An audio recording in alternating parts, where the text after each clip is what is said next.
In questo video troverete mia moglie che come sempre si ribalta.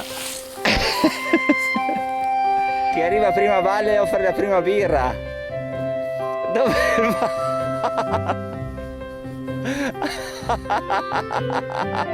Un rifugio dove si mangia veramente bene. Dai! Vai, guarda. No, così, ecco. Ma soprattutto questo.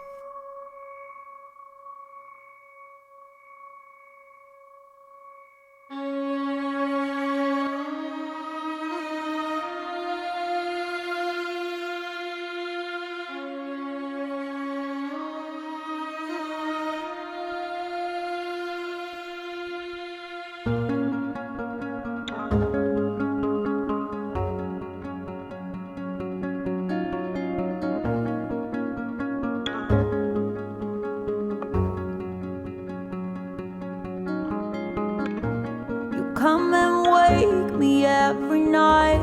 You say you've missed the concept of you and I, you and I. E questa è solamente una piccola parte di quello che noi troveremo lungo il percorso. Non è un sentiero CAI, abbiamo ben chiaro quello che vogliamo fare, ma dobbiamo capire esattamente come farlo, quindi via si parte. Parcheggiamo la macchina davanti al rifugio Fornas e proseguiamo a piedi lungo la strada bianca. Quindi ci troviamo in località Chiozze e troviamo le indicazioni per Navantes. Sempre dritto. In breve raggiungiamo Casera Navantes e da lì inizia quella che sarà la salita più impegnativa del percorso. Catch my lungs, give me air, give me some peace. A questo punto siamo a Forchi e Navantes, lasciamo la strada bianca e in direzione di questo scorcio sulla destra troverete il sentiero che ci porterà sul Monte Quar ed è segnalato da dei punti gialli.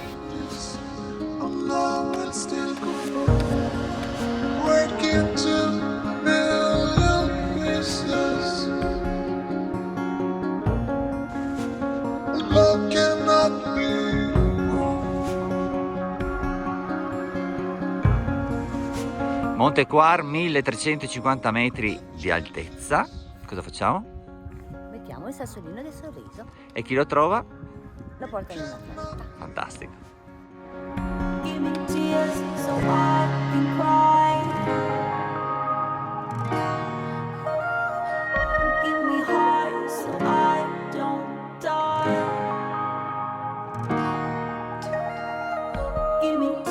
Lasciamo quindi una dedica sul libro di vetta e poi si riparte direzione Monte Duron. Give me heart so I don't die. Give me tears so I can cry.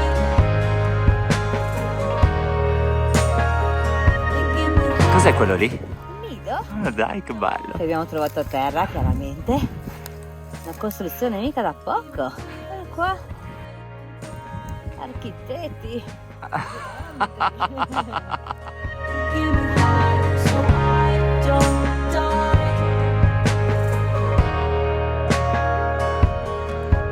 Bene squadra, questo è un percorso che dovete assolutamente fare anche perché alla fine cadete direttamente dentro il rifugio Fornas, ma pensa che sfortuna, dove fra salumi, dolcetti e grappe della casa ci siamo premiati completando in bellezza l'escursione. Ora come sempre vi lasciamo tutte le informazioni possibili e il tracciato del percorso. Iscrivetevi al canale, zaino in spalla e alla prossima!